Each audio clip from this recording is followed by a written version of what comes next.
welcome back to my channel, Tomcat Stitchery. I'm Whitney and happy Sew Along Sunday. If you are following along, sorry, this is a thrifted sweater. I'm trying to decide how I like it. I think it might be a little too bright. It's making me look very pale. Anyway, if you've been following along with this Sew Along Sunday series that I started, oh gosh, when did I start that? Mid-November, I think. So we were like, I don't know, getting close probably to 2 months in. We've been going through, I've made another day, Sunday, and been going through some sew-alongs as well as, because doing continuous sew-alongs gets a little intense on a, my end. It's just a lot of work, which is fine, but having a little break here and then is nice. So I thought it would also be nice to throw in some tutorials every now and again, you know, to kind of break up between sew-alongs and that kind of thing. So I had a request from Virginia, from one of my viewers. She had sent me an email and asked if I would talk about my favorite tailoring tools.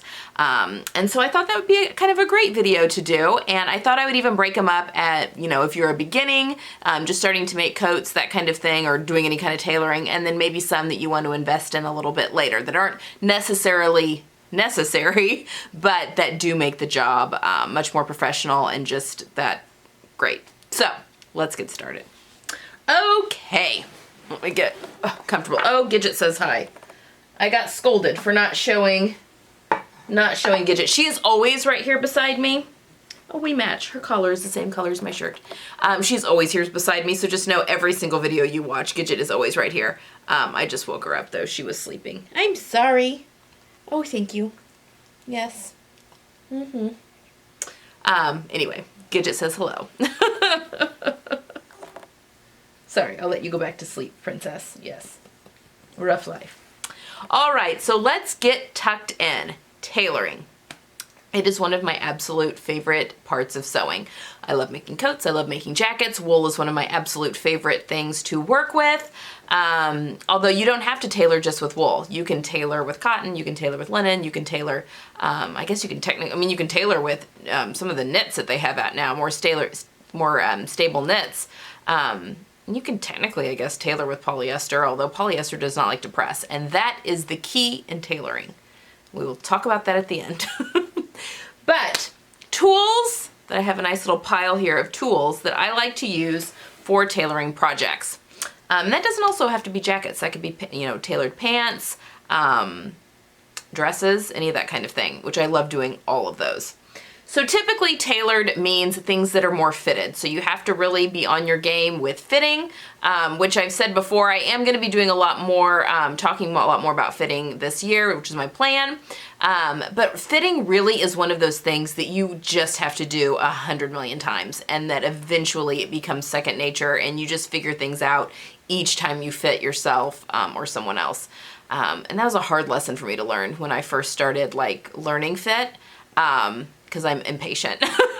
But it just really is one of those things that you just have to keep, you have to make 100 mistakes in order to, you know, learn some really good lessons, and then you just get better each time. So that is one thing about that kind of takes tailoring apart. And you can't just not do tailoring because you're, you know, not great at fit. You have, I mean, that's all part of building your skill set. So it's okay if you stink at fit. Again, that's something you just have to make mistakes and just keep doing it because it will get better and you will get it figured out, and then it's pretty amazing. So that is my tip for you all. But let's start with our basics. The basics for tailoring. I've just knocked one of them off. Got 3 things here that I would say are probably your basics. I've got a tailor's ham. This, actually, I probably need a new one. Mine's getting kind of smushed down. So this is a tailor's ham. It usually has wool fabric on one side, cotton on the other, and a lot of times sold with a seam roll. Also, mine's very smushed down. They are filled with sawdust. These two are just fantastic for any kind of sewing that you're doing. These need to be in your toolbox. The reason for them, when you're pressing darts or any curved seam, anything that's not extremely straight, flat seam, anything that has, you know, like a hip, I mean, even like around a neckline, this is invaluable. So basically what it does is it mimics pretty much every curve on the human body, surprisingly. Now, typically they're mine's very skinny. I need a new one. It's just been compacted through use. Kind of floof it up a little bit here. But you press over it. So it's just laying a seam and doing a little bit by time. This is gonna make take your garments from looking homemade to handmade, which is what you want. You want things to look more couture and less Becky Homecky. So highly recommend a tailor's ham. On that, seam roll, equally good. So this is fantastic for putting into armholes. If you're trying to press open a seam in an armhole, it's great for pant legs. And again, people have 100 million different other things that you can use that have the same effect. Anything wooden, actually. Wood pulls moisture out of the fabric, so when you're steaming, it really helps to set. And I will get to some of the things that I use here, but I know a lot of people that use like quarter round that you can get at like a hardware store that's trim, but it's round on top and flat on the bottom.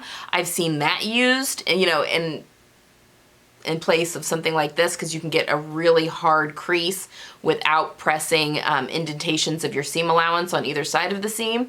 So there are definitely 100 different things that you could definitely fall down a rabbit hole when you're getting into tailoring, but these are just kind of some of the basics. So yeah, you can get these at any Joann's, any crap place where they sell notions. But I would say with these two things, I would also recommend a pressing cloth. Now, what a pressing cloth is it protects your fabric, your fashion fabric, from the iron. This is fantastic. A lot of times wool, especially if you're doing a lot with wool, can get shiny underneath an iron. You can get spots that you don't want to be shiny, and they can easily get shiny. Not that it's burning or scorching necessarily, it just kind of changes the nap. If there's any kind of a slight nap in wool, which typically there is, wool crepe a lot of times, it gets smooshed down. So this is kind of your protecting layer between the two, between the iron and the fabric. Now I have a Teflon foot on my iron, and I will talk about irons here in a minute, but that does help a lot with, scorching and fabric getting shiny. But I still recommend, this is fantastic, especially if you're using a little bit more precious fabric. And if you have any question whatsoever, use a pressing cloth. This is silk organza. You don't want polyester. You want silk organza, which might sound a little bit luxurious for a pressing cloth, but you can find run-of-the-mill silk organza for fairly inexpensive, and you don't need that big of a piece. I just tore some off. It's the full width and maybe half a yard. It's very wrinkly at the moment. It was shoved in a drawer. But silk organza can take the heat. You can press pretty much anything with this, and nothing is going to happen to your silk organza. And you can see through it, so you can see what you're pressing, so you're not accidentally, because you could use muslin or something like that. This is nice because you can see through it. So you're not accidentally pressing something the wrong way, or getting something folded up underneath itself or whatever.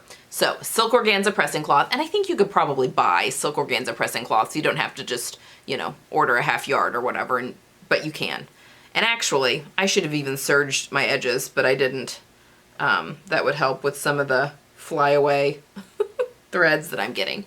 But yes, a pressing cloth is a must for tailoring. Okay, now moving up a notch, if you want to kind of take it up a little bit. This is a point presser, a very common tailor tool. And a lot of times you will see these that have a whole bunch of different curves and stuff, which actually I would really like. This was gifted to me by Joyce, my mentor, so I've got this one. But it has a nice point. This is great for shirt making as well. You can really get into those points of collars. Also helps anything when you're trying to press your seams open. It has this flat edge here that helps with pressing seams open because again, the wood sucks that moisture in and from the steam of the iron and helps really set that press. It's fantastic. And then the bottom of this can be used as a clapper. So again, same thing with the wood, sucking the steam out. So when you iron anything, you can be making jeans and use a clapper. It really helps, you will steam, and then you just set that on top of the area that you just pressed, and it will really set any kind of seam or help flatten out any kind of bulk and thickness. Now again, I will leave a link. I've seen these on Wawac, and I will leave a link down. I'll leave a link down to all of these products. Most of them will be from Wawac. I don't get anything from Wawac. That's just a company that I really like using. So I will leave a link. At least you can, if you can't, I don't even know if they have international shipping, to be honest. But anyway, I'll link everything down below. So again, you'll find these and they'll have a whole bunch of different curves, which really help with any kind of sewing that you're doing, any kind of curve that you're trying to press open or whatever. It comes in very handy for that. So a point presser and clapper. 2 in 1.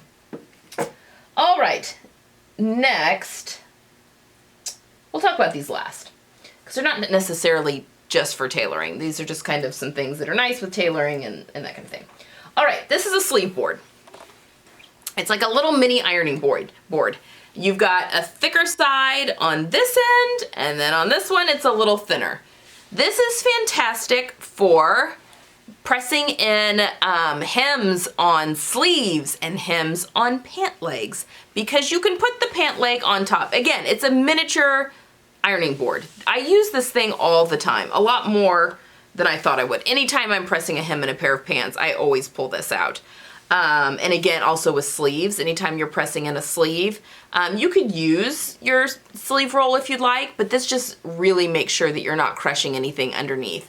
And it's nice and long, and I mean, it's just, I really enjoy my sleeve board. And again, it's a little mini ironing board, so you can do other stuff on it too, little things that you're trying to press open or that kind of thing. So, and I'm missing a nut on top of that bolt. All right. Now this is definitely a specialty item. And I think someone found one of these, maybe on Etsy. I'll search and see if I can find, because I got this in a Claire Shaeffer class. Actually, it's one of the gals that's taken over teaching Claire Shaeffer's class. Her husband made these and was sold in Claire's class. And so I bought this from Claire. But I'll see if there's an Etsy shop or something that makes something similar. But this is for sleeve caps. This is great if you're doing like a French jacket, which is like, sorry, the Chanel style jacket. It's fantastic. You can pin, and I've used this in a couple of my sew along videos, but you can use this to pin once you have your sleeve edge gathered, pin it to this, and you can just steam. You don't want to press a sleeve cap, but you can steam it and get it molded, and this just works so well. Now you can kind of replicate it with a ham propped up on a seam roll, which actually works really well for shirt collars as well, to prop up a ham on a seam roll kind of leaned up against, that allows you to give you kind of a neck shape. But this is just really fantastic because it's meant for sleeves. So again, a very much a specialty thing, but it's very nice if that's something that you feel like you make a lot of tailored sleeves. All right, finally, I want to talk about with finishing. I have started using, this is called a Simflex, and you've seen me use this actually, I think in a few of the sew along videos or whatnot, but this helps with button and pleat placement, and it makes everything even, which is amazing if you're doing any kind of markings. I use it mostly for button placement, but again, it works for pleat placement as well. So you basically figure out, okay, I want 3 buttons, down the front or whatever. You can space it from this point to this point, and even if it goes wider than what these 3 are, you can do, every other one, 1, 2, 3. It's fantastic, and it just everything evenly spaces for you, and it even has little markings like 1/2, quarter, 3/4, 1 inch on here, so you can mark how far away, if you're doing buttons, how far away from the placket you want your button to go, to make sure that they're all even. Oh, and actually, I guess it measures it all the way down to the end. So it's 6 inches long, each little thingy. So anyway, this is a Simflex, and I highly recommend this for any time you're doing anything that has a lot of buttons down the front, including jackets. Along with buttonholes, I don't do anything buttonhole related, unless it's a buttonhole, I guess. But I don't do those very often. Fray check. This is the Dritz Fray check. I put this on both sides of my buttonholes before I cut them open. And to cut them open, I use a buttonhole chisel. I will leave links to all of these below. This ensures that you are not accidentally slicing through the end of your buttonhole, because we've all done that. If you're trying to cut through a buttonhole or use a seam ripper, heaven forbid, buttonhole chisel will change your life. Now you do have to have some sort of a self-healing mat underneath it. This actually comes with a little wood block that you can put underneath it for cutting open your buttonholes. Mine has since been destroyed, but I just use my self-healing cutting mat, my rotary mat, for that. Very essential for buttonholes if you do a lot of buttonholes. Okay. I think that's it. Let me know down below if you have any questions. Oh, no, that is not it. I have left out the most important thing. I didn't bring it over here though because it's huge. The most important bit in your sewing room when you are doing any kind of tailoring is a steam iron. And I have a gravity-fed one that I got from Wawak. They don't have my current model anymore because I've had it for a few years, but I will leave, you know, the model that they've got currently. It's the same iron, it's just a newer model. This thing will last you forever. The amount of steam that pours out of it is phenomenal. And the water tank that holds the water is huge. Like it's like a whole gallon of water that gets suspended from the ceiling. I have a hook that is secured into a stud in the ceiling, and it hangs from that above my iron, and it's heavy.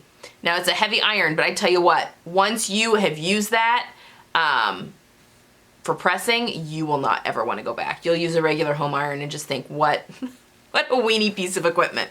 So a good steam iron. If you can't afford the gravity fed or don't want to put that investment in your craft at this moment, that's fine. Just get a really steamy iron, and you don't have to go super expensive with those. Just make sure it pours out a lot of steam. Or you can also fill a squirt bottle with water, spray, and then hit it with the heat. That does the same thing.